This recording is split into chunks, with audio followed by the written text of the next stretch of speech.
Hey everybody, it's time to circle the wagons again. Well, actually, they're still circled up. It's the Coon Prairie Ramblers are still in town, confabulating on and mental meandering. We're talking about trains. And you know what? We know a lot about trains because of movies. Movies? TV. Songs? Johnny Cash, he told us a lot about trains. Casey, you were talking a while ago about the earliest train songs that were out there. Yeah, Jimmy Rogers was singing Brakeman. The singing Brakeman. That's what I was. You were singing Brakeman? I was Brakeman. I used to get out there and break dance, switching them switchers. I'd be scared I'd roll out the boxcar doing breakdance. I would say my favorite train song of all times was Riding on the City of New Orleans. Oh, yeah. That's a good song. Oh. It has a feel of a train that makes rocking along. Just the beat of the song. Yeah. And it was written by? Steve Goodman. Steve Goodman. Tell us about the origin of that song. Steve Goodman was at a concert by Arlo Guthrie. Yep. And he approached Arlo Guthrie after the concert. And Arlo Guthrie said that he was constantly approached by people, at the intermissions and after concerts, somebody wanting to hear their song or somebody, sing a song for him. And oh, yeah. He didn't know why, but he said, "Oh, well, I'll listen to this." And Steve Goodman played him the song "City of New Orleans." He said, "Oh, wow, I've got to do this one."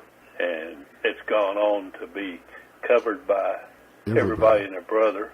Everybody. And it's just a great, great song. I read somewhere that he in it.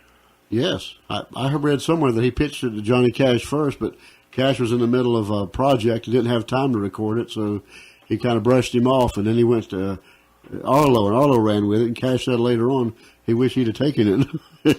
He recorded it later on, of course, but his version is nowhere near as good as Arlo Guthrie's. No, it was the right person at the right time for that song. Exactly. And you wouldn't think of Arlo being like a train person, but look at his dad, Woody Guthrie. Yeah.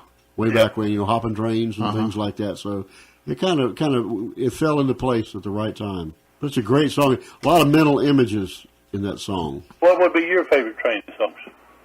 My favorite train song?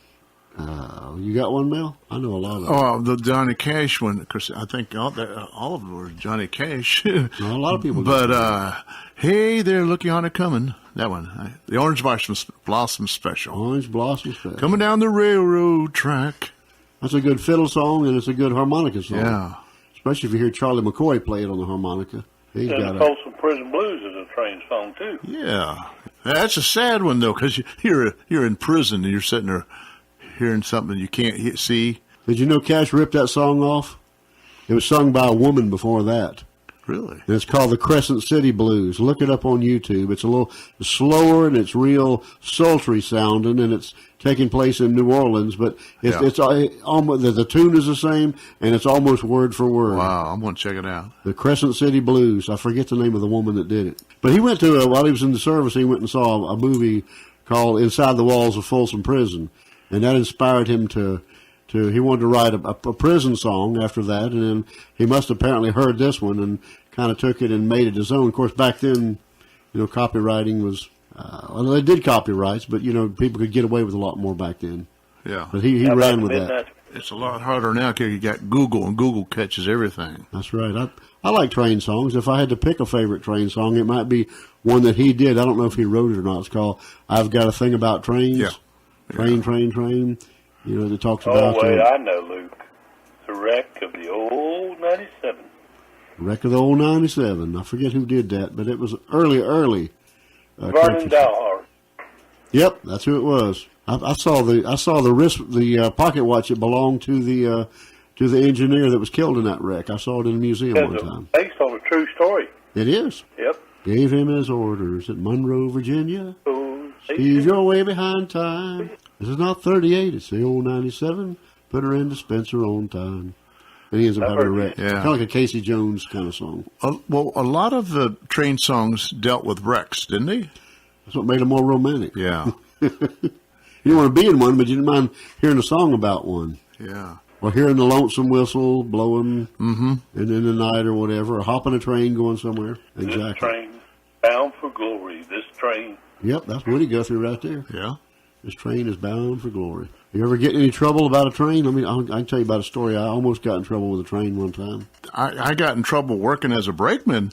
Oh, yeah? You know, because up in Cleveland, they have the Rock Island. Down Rock Island Line is a mighty good road. Rock Island Line is a road to ride. That's a train song. Yeah. Anyway, up there's a million tracks. If you're a brand new brakeman and you're at, and I worked a midnight shift, so I was working at nighttime, and you had to remember. I asked the guy who's training me, I says, can you write this down for me? All the things you got to do, this, and you got to do that. I mean, it's not a simple job, Right. Well, it is a simple job. It's just you have to remember once you get everything remembered. But he said, many mistakes with a train. No, you can't make no mistakes with those trains, yeah. And you said, did I ever make a mistake or did I do everything bad? Well, almost, Almost throw the wrong switch. You almost caused a wreck? Yeah, well, no, because it would be going too slow, but just have it coupled up to the wrong thing, I hate when that happens. Oh, my goodness, yeah. That was a night. That train yard was a nightmare. Just get me out, and put me on a straight run. We used to go from Cleveland to Bell Fountain. That run. And once you're out on the road, out on the track, it's you're fine. Okay then, get away from that madhouse back there. It'd be fun to have a roundhouse, I would think, taking the trains into a roundhouse. Yeah. And coming back out. Yeah. Remember when the first night out, we went over the bridge. It was the Monongahela River. And the engineer looked down there. Monongahela River. He says, whatever you do, son, don't fall in that river. He said, that river has caught on fire before. With the pollution. That's pretty serious. Right there. I promise you, I'll never fall in that river. That's what I'm talking about. It's pretty toxic. Yeah. About the song, The Midnight Special. How's it go? Think of Creedence Clearwater Revival, but it's actually an old folk song that goes back forever. It's a Midnight Special, Shine the Light on Me. It was a blues song. It's about a woman going to get her man out of prison. It's a prison song, but I guess a Midnight Special would have to be a train. Huh. Here's a good trivia for Luke. Uh-oh. Put me on the spot. Supposedly, the first recorded music that Bob Dylan ever did was in 1962. Midnight Special was recorded by Harry Belafonte. Hey-o. And Bob Dylan did the harmonica riff to lead into the song. Of a Harry Belafonte song? Belafonte. So that was the first recorded Dylan music. Oh. The only song I can even think of by him is the Banana Boat song. Don't take that to the bank. That's the first one I remember. Or is that the name of the song? What? Don't take that to the bank. No, I've just read that and heard that before, but I don't know if that's true or not. What's the song? Midnight Special. Oh, that's the song, actually. Harry Belafonte Midnight recorded Special was recorded. Most people think of Creedence Clearwater Revival, but it was an old song. Oh, yeah. It goes way back. Lead Belly sang it, and then Harry Belafonte recorded a cover of it in 1962. And that's when Bob Dylan did the lead in the riff to it, and he played a harmonica. I might have to look that up.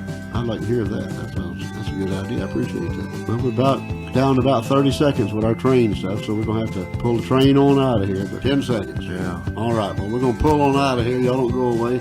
Keep your caboose parked right there. We'll be back.